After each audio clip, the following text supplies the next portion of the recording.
अगर किसी किस्म की कोई बगावत हुई, इमरान खान साहब के नामजद करदा किसी वजीर आला को अगर वो वोट ना मिले, अगर इस किस्म की कोई बगावती सूरत हाल बनी या आखिरी मिनट के ऊपर कोई झुल्लू फिर गया, केपी असेंबली के अंदर भी फॉर्म 47 जो है बीच में से निकल आया, तो मेरे ख्याल में हालात जो है वो काफी कशीदा हो सकते हैं। पिछले 24 घंटे से ये खबरें आना शुरू हुई हैं कि पंजाब के मुख्तलिफ शहरों से तहरीक लब्बैक के कारकुनों को और सीनियर क़यादत को जो है वो गिरफ्तार करना शुरू कर दिया गया। और कल रात को हालात जो है वो ज्यादा कशीदा तब हुए जब तहरीक लब्बैक का जो हेडक्वार्टर्स है उसके ऊपर जो है वो पुलिस की जानिब से छापा मारा गया। वहां पे भी लोगों को गिरफ्तार करने की जब कोशिश की गई तो वहां पे काफी हालात कशीदा हो गए।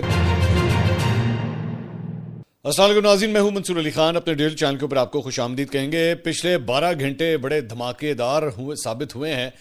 उसके बारे में आपको अपडेट करेंगे। आप तक अभी तक शायद यही सिर्फ खबर पहुंची हुई है कि अली अमीन गंडापुर साहब ने जो है वो इस्तीफा दे दिया है, लेकिन इसके अलावा भी एक बहुत बड़ी खबर जो है वो कल रात को डेवलप हुई है और वो है तहरीक लब्बैक के हवाले से, जिनके हेडक्वार्टर के ऊपर जो है वो कल रात को छापा मारा गया और उसके बाद लाहौर के अंदर हालात जो है वो काफी कल रात को आधी रात को कशीदा हो चुके हैं। इसके बारे में भी अभी थोड़ी देर में मैं आपको अपडेट्स जो है मैं दूंगा, लेकिन सबसे पहले जरा अली अमीन गंडापुर साहब के हवाले से जो डिटेल्स हैं जरा वो आपके साथ शेयर कर लेते हैं। अली अमीन गंडापुर साहब के ऊपर जनाब इस शक का इजहार किया जा रहा था कि शायद वो अपने ओहदे से इस्तीफा नहीं देंगे और इमरान खान साहब की जो दिए गए अहकामात हैं शायद वो उसे रजिस्ट करेंगे। बल्कि हमारे एक बड़े मशहूर यूट्यूबर हैं, उन्होंने तो इसके ऊपर पूरी वीडियो कर दी कि जी अली अमीन गंडापुर साहब इस्तीफा नहीं दे रहे। एनीवेज वो खबर गलत थी, क्योंकि अली अमीन गंडापुर साहब ने जो है वो कल अपने सोशल मीडिया अकाउंट के ऊपर अपना इस्तीफा जो है वो पोस्ट कर दिया। ये आप स्क्रीन के ऊपर जो है वो सामने देख रहे हैं, जिसमें उन्होंने ये कहा कि जनाब मुझे इमरान खान साहब का हुक्म है और उस हुक्म को बजा लाते हुए मैं अपना इस्तीफा जो है वो सीएम की सीट से दे रहा हूं। और उन्होंने कहा कि जब मैंने ये सीएम की कुर्सी संभाली थी तो मुझे बहुत से चैलेंजेस थे, लेकिन मैंने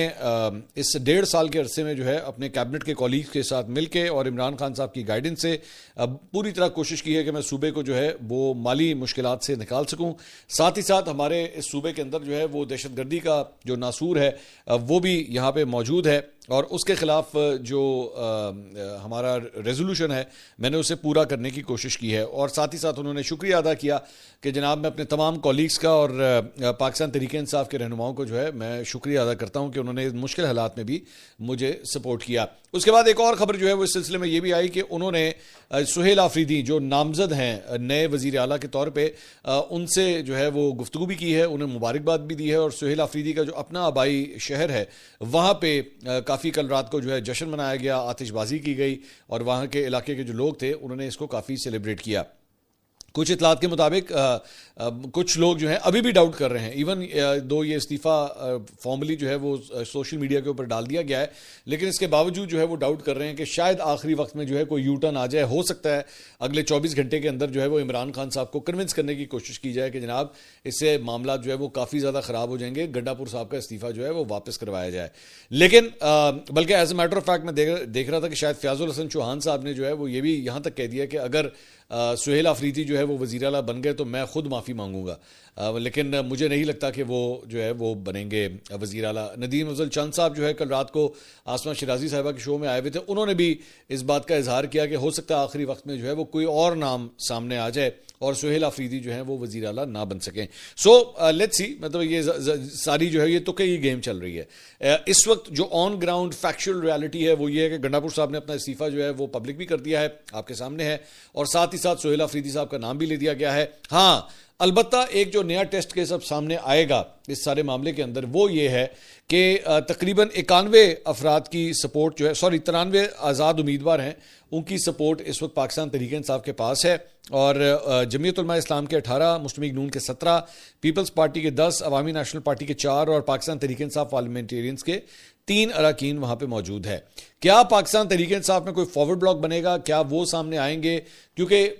इस शक का इजहार जो है वो किया जाता रहा है कि पाकिस्तान तहरीक इंसाफ खैबर पख्तूनख्वा असेंबली के अंदर जो है वो तकरीबन कोई 20 या 22 ऐसे अफराद हैं जो शायद कोई एफिडेविट्स वगैरह साइन करके आए हुए हैं और उन्होंने जो है वो एस्टैब्लिशमेंट के साथ अपने आप को लिंक किया हुआ है। तो क्या वो एस्टैब्लिशमेंट के हुक्म के मुताबिक जो है वो अपने वोट को तब्दील करेंगे? और क्योंकि ऑपोजिशन के रहनुमाओं की जानिब से कल रात को ये ऐलान कर दिया गया कि जब ये सीएम का इलेक्शन इलेक्शन होगा तो ऑपोजिशन का मुतफिका उम्मीदवार भी मैदान में उतरेगा। ऐसा नहीं है कि उसे जो है वो खाली सुहेल आफरीदी साहब को जो है वो खाली मैदान दिया जाएगा। तो क्या वहाँ पे उसके बाद पाकिस्तान तहरीक इंसाफ में क्या कोई बगावत होगी? क्या वो लोग जो हैं वो PTI के नामजद करदा वज़ीर आला के खिलाफ जाके वोट करेंगे? सो ये अगला मरहला जो है ना, ये देखने से ताल्लुक़ रखेगा। और इसके साथ साथ पार्टी के अंदर अगर कोई बगावत हुई, PTI के अंदर बगावत हुई, तो मेरी नज़र में इससे भी जो है वो मामला और कशीदा हो जाएंगे। मामला जो है वो अच्छे होने के बजाय, ठीक होने के बजाय और भी ख़राब हो सकते हैं, क्योंकि ऑब्वियसली पाकिस्तान तहरीक इंसाफ के पास एक बड़ा हैवी मैंडेट है और उस मैंडेट के मुताबिक जो है वो अगर किसी किस्म की कोई बगावत हुई और इमरान खान साहब के नामजद करदा किसी वज़ीर आला को अगर वो वोट ना मिले तो ऑब्वियसली मेरे ख्याल में ये लोगों के मैंडेट के साथ भी जो है वो नाइंसाफ़ी होगी। पाकिस्तान तहरीक इंसाफ को KP में लोगों ने वोट दिया है और उनकी मर्जी है वो जिस मर्जी वज़ीर आला को लाना चाहें। अगर इस किस्म की कोई बगावती सूरत हाल बनी या आखिरी मिनट के ऊपर कोई झुल्लू फिर गया या KP असम्बली के अंदर भी फॉर्म 47 जो है बीच में से निकल आया, तो मेरे ख्याल में हालात जो हैं वो काफ़ी कशीदा हो सकते हैं। हाँ, लेकिन दूसरी बात ये कि सुहेल आफरीदी साहब के हवाले से ये कहा जाता है कि उनका ताल्लुक जो है वो मुराद सईद ग्रुप से है और वो बड़ी मज़ामती किस्म की जो है वो सियासत करते आए हैं। तो क्या गंडापुर साहब जो हैं वो उनके बारे में ये कहा जाता था कि जनाब उनके एस्टैब्लिशमेंट से ताल्लुकात बहुत अच्छे हैं और बड़ा वो फ्रीक्वेंसी का ध्यान रखते हैं, सेम पेज के ऊपर बड़ा वो यकीन रखते हैं। तो इस सेम पेज के बावजूद भी जो है वो अली अमीन गंडापुर साहब, जो इमरान खान साहब की ख्वाहिशात थीं या आप कह लीजिए अलीमा खान साहबा की या PTI के दीगर लोगों की जो ख्वाहिशात थीं वो पूरी नहीं कर सके। तो अगर ऐसा शख्स जिसके बारे में यह कंसिडर किया जाता है कि वो सेम पेज का बंदा है और वो डिलीवर नहीं कर सका, तो सुहेल आफरीदी साहब जो एक्चुअली अपनी बड़ी ही सख्त किस्म की तकरीरों के हवाले से जाने जाते हैं PTI के अंदर, क्या वो डिलीवर कर पाएंगे या वो एक्चुअली गवर्नेंस के ऊपर ध्यान दे पाएंगे? क्योंकि गंडापुर साहब के बारे में भी यही कहा जाता था कि वो गवर्नेंस के बजाय उनको मज़ामत के लिए जो है ये सीट दी गई है कि आप ज़्यादा से ज़्यादा मज़ामत कर सके। तो गंडापुर साहब अगर वो ये मज़ामत नहीं कर सके तो क्या सुहेल आफरीदी साहब वो सब कुछ पूरा कर पाएंगे? This has yet to be seen. एक और खबर जो मार्केट में गर्म है और ये पिछले 12 घंटे के अंदर डेवलप हुई है वो ये है कि जनाब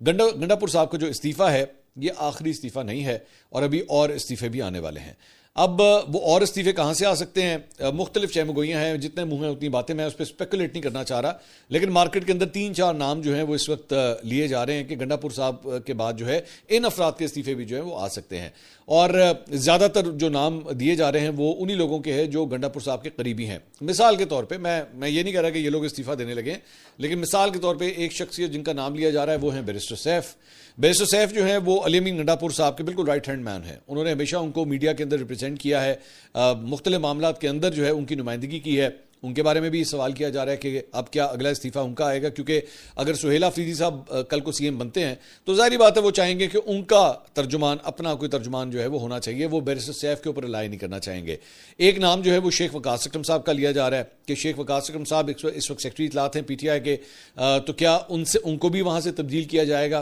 क्योंकि शेख वकास अकरम साहब के बारे में भी ये कहा जाता है कि जनाब उनको पूरी तरह CM हाउस की जो है प्रोटेक्शन हासिल थी और इस सारे अरसे के दौरान जो है वो KP के अंदर जो है वो पेशावर के अंदर CM की प्रोटेक्शन के अंदर वहाँ पे मौजूद रहे थे। तो क्या अब वो भी अपने ओहदे से, सेक्रेटरी इत्तलात के ओहदे से इस्तीफ़ा देते हैं या नहीं देते? उसके बाद मिशाल यूसुफजई, उनको भी जो है वो बड़ा करीबी समझा जाता रहा है कि वो भी इन हलकों के काफ़ी करीबी रहे हैं क्या, लेकिन वो तो अब सेनेटर मुंतखब हो चुकी हैं, तो क्या वो इस्तीफ़ा देंगी या नहीं देंगी, मुश्किल ही है, मेरा नहीं ख्याल। लेकिन बहरहाल इस तरह की चहमगोइयाँ जो हैं इस वक्त मार्केट के अंदर चल रही हैं। बैरिस्टर गौहर ने कल रात को एक प्रेस कॉन्फ्रेंस की काफ़ी बाद में जाके, उससे पहले ही सलमान अकरम राजा साहब चेयरमैन से पहले ही अनाउंस कर चुके थे कि जनाब गंडापुर साहब जो हैं वो तब्दील हो रहे हैं। तो उन्होंने कहा जी इमरान खान की हिदायत के मुताबिक जो भी सूबे में हुकूमत बनेगी सब उसको सपोर्ट करेंगे। मैं वाजे कर दूं PTI में कोई फॉरवर्ड ब्लॉक नहीं है, हर MNA और MPA बहुत तकालीफ से गुजरे हैं, उन्होंने करोड़ों की ऑफर्स चुकराई हैं और वो इमरान खान के साथ मुखलिस हैं। खैबर पख्तूनख्वा में 91 MPAs जो मुतहद हैं और इमरान खान की हिदायत के मुताबिक पर अमल करेंगे और 2/3 अक्सरियत से हुकूमत बनाएंगे, जबकि अली अमीन गंडापुर का इस्तीफ़ा एक आईनी मसला है जिसके लिए एक प्रोसेस होगा। अच्छा, बाय द वे ये प्रोसेस ये है कि इन्होंने जो इस्तीफ़ा दे दिया है वो इस्तीफ़ा जो है वो जाता है गवर्नर के पास और गवर्नर जो है उसे 48 आवर्स के अंदर, 48 घंटे के अंदर जो है उसे मंजूर करते हैं और उसके बाद जो अगला CM है उसका फिर पूरा एक प्रोसेस जो है वो स्टार्ट होता है उसके इलेक्शन के लिए और उसकी अनाउंसमेंट की जाती है। ज़ाहिर बात है उसके नॉमिनेशन फाइल करने के लिए और उसके बाद इलेक्शन प्रोसेस का जो है वो दिन अनाउंस किया जाता है और उस दिन फिर उसके बाद MPAs जो हैं उन कैंडिडेट्स के अंदर एक शख्स जो है उसे मुंतखब करते हैं। इसके साथ साथ ये भी कहा कहा जा रहा है कि जनाब मोस्ट प्रॉब्ली आज शाम को जो है वो अली अमीन गंडापुर MPS को और पाकिस्तान तहरीक इंसाफ के रहनुमाओं को जो है एक इशाइया भी दे सकते हैं, उनको एक शुक्रिया अदा करने के लिए। तो गंडापुर साहब के बारे में मेरे ख्याल में ये एक तासुर कुछ यूट्यूबर्स दे रहे थे कि जनाब हो सकता है गंडापुर साहब जो है वो फंस जाएं, उनको कहा जाए इस्तीफा देने के लिए, वो इस्तीफा ना दें और वो कहे मैं नहीं जाना, मैं इधर ही है, आपने तब्दील करना तो तब्दील करके देख लें या मेरे खिलाफ तहरीक तमादले हैं। तो मेरे ख्याल में गंडापुर साहब ने ऐसी कोई हरकत नहीं की है और उन्होंने जिस तरह अहकामात आए इमरान खान साहब के, उन्होंने वैसे ही उसी वक्त कहा जी आपकी सीट थी, मैं उसे अमानत समझता हूं और मैं इस सीट को वापस कर रहा हूं। वैसे मानना पड़ेगा कि माजी के अंदर भी जो है वो गंडापुर साहब ये बात बार बार रिपीट कर चुके थे कि जनाब ये कुर्सी जो है ये इमरान खान साहब की अमानत है, जिस दिन वो मुझे कहेंगे मैं इस कुर्सी को खाली कर दूंगा। इवन दो दीगर जो उन्होंने क्लेम्स किए थे वो उन क्लेम्स के ऊपर पूरा नहीं उतर सके। 90 दिन की उन्होंने बात की थी कि 90 दिन में इमरान खान को रिहा करवाएंगे वरना मैं सियासत छोड़ दूंगा, तो वो तो नहीं कर सके। सियासत उन्होंने नहीं छोड़ी, अलबत्ता वजीर आला की कुर्सी उनको जो है वो छोड़नी पड़ गई। तो सुहेल आफरीदी साहब, इनके बारे में भी थोड़ी सी अपडेट आपको दे दूं कि सुहेल आफरीदी साहब जो हैं वो पाकिस्तान के यंगेस्ट तरीन CM बनेंगे। मतलब इस वक्त जो लॉट मौजूद है उनकी उम्र सिर्फ 36 साल है, दैट्स क्वाइट यंग। इससे पहले जो है वो खैबर पख्तूनख्वा से ही जो है वो ANP से ताल्लुक़ रखने वाले जो वज़ीर आला थे वो 37 साल की उम्र में अमीर हैदर होती साहब जो है वो बने थे। इनकी उम्र जो है उनसे भी 1 साल छोटी है, 1989 की इनकी पैदाइश बताई जाती है और 36 साल की उम्र में जो है वो ये वज़ीर आला बनेंगे अगर ऑब्वियसली ये मुंतखब हो गए तो। अच्छा जी, इसके अलावा एक और जो डेवलपमेंट है कल रात की वो बड़ी ही परेशान कुन है और वो ये है कि जनाब तहरीक लब्बैक पाकिस्तान TLP उनकी जानिब से जनाब 10 अक्टूबर यानी कि कल के दिन जो है वो एक बड़े एहतजाज की कॉल दी गई हुई है और उसमें उन्होंने कहा था कि जनाब नमाज जुमा के बाद हम फैज़ाबाद पुल से अमेरिकन एम्बेसी तक जो है वो हम एक मार्च करेंगे और इसे जो है वो अल अक्सा मार्च का नाम दिया गया है। और ये इजराइल के हवाले से या फ़लस्तीन के हवाले से जो डेवलपमेंट्स हुई हैं ये उस सिलसिले में वो अपना एहतजाज रिकॉर्ड करवाना चाह रहे थे अमेरिकन एम्बेसी के बाहर। अब इस सिलसिले में पिछले 24 घंटे से ये खबरें आना शुरू हुई हैं कि पंजाब के मुख्तलिफ शहरों से तहरीक लब्बैक के कारकुनों को और सीनियर क़यादत को जो है वो गिरफ्तार करना शुरू कर दिया गया। और कल रात को हालात जो है वो ज़्यादा कशीदा तब हुए जब तहरीक लब्बैक का जो हेडक्वार्टर्स है मुल्तान रोड पर लाहौर में, उसके ऊपर जो है वो पुलिस की जानिब से छापा मारा गया, रेड मारी गई और वहाँ पर भी लोगों को गिरफ्तार करने की जब कोशिश की गई तो वहाँ पर काफ़ी हालात कशीदा हो गए। कारकुनों की जानिब से जो है वो इसके ऊपर शदीद रद्द-ए-अमल सामने आया और पुलिस की जानिब से आंसू गैस की शेलिंग भी की गई। और कल रात को ही जो है वो मुख्तलिफ वीडियो पैगामात के जरिए तहरीक लब्बैक की सीनियर क़यादत ने जो है वो मुख्तलिफ कारकुनों को एक दम हेडक्वार्टर्स अपने तहरीक लब्बैक के हेडक्वार्टर्स जो है वो पहुंचने का हुक्म दिया और साथ ही साथ TLP के ऑफिशियल अकाउंट से जो है इस बात की मजम्मत भी की गई कि पंजाब पुलिस की जानिब से जो है ये तहरीक लब्बैक के हेडक्वार्टर के ऊपर जो है इस तरह धावा बोला गया है। उन्होंने कहा कि जी मुताद्दिद कारकुनान को हिरासत में ले लिया गया है, मस्जिद के इतराफ में इस वक्त कशीदगी है। उन्होंने कहा कि पंजाब भर में कारकुनान की गिरफ्तारी और छापों की हम मजीद शदीद मजम्मत करते हैं। नायब अमीर तहरीक लब्बैक पाकिस्तान पीर सैयद ज़हीरुल हसन शाह उनकी गिरफ्तारी के बाद पंजाब भर में रियासती जबर उन्होंने कहा जी अरूज पे है और फ़लस्तीन से इज़हार यकजहती को जुर्म बना दिया गया है, हुकूमत को होश के नाखून लेने चाहिए। अब अगले 24 घंटे जो हैं ये बड़े क्रिटिकल हैं। ऑलरेडी खैबर पख्तूनख्वा की जो सियासत है वो तो अपनी जगह हो रही है, लेकिन साथ ही साथ लाहौर के अंदर जो है ये मुल्तान रोड के इस वाक़े के ऊपर जो है हालात काफ़ी कशीदा हैं। आज तो जुमेरात का दिन है, ज़ाहिर बात है कल जुमे वाले दिन जो है ये मार्च जो है ये करने की कोशिश की जाएगी और सुनने में आ रहा है कि पंजाब के मुख्तलिफ शहरों में जो है तहरीक लब्बैक के कारकुनों को ऑलरेडी कॉल्स दे दी गई हुई हैं कि वो इस्लामाबाद पहुंचे और अमेरिकन एम्बेसी की तरफ जो है वो ये मार्च करना चाहते हैं। एक और इंपॉर्टेंट बात यह है कि इससे पहले चाहे इमरान खान साहब का दौर था या उससे पहले शाहिद खान अब्बासी साहब का दौर था, उस वक्त भी तहरीक लब्बैक जो है उन्होंने अपने अपने उस वक्त एहतजाज वगैरह किए थे, धरना वगैरह दिया था, फैज़ाबाद में भी जो है वो शोडाउन हुआ था। लेकिन मरियम नवाज साहिबा की जो पंजाब हुकूमत है ये पहला मौका है कि उसका आमना सामना जो है वो TLP के कारकुनों के साथ होने जा रहा है। अब वो इसको किस तरह हैंडल करती हैं। माजी के अंदर इमरान खान साहब का जब दौर था तो पहले तो